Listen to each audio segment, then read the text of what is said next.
Hi friends, ఈరోజు అయితే సాయిబాబా గుడికి అయితే వచ్చామన్నమాట.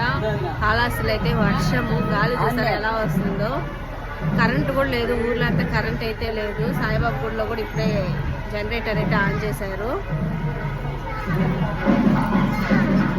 ప్రసాదం తీసుకున్నాను. అమ్మ అయితే కేసరి చేసి ఇంకా సాయిబాబాకి అయితే మాల అయితే చేయించింది అనమాట.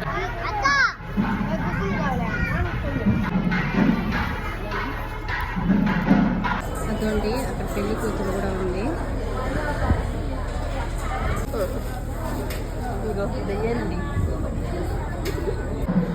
ఇదండి మాల, నానైతే స్వయాన చేయించుకొని తీసుకువచ్చాడు.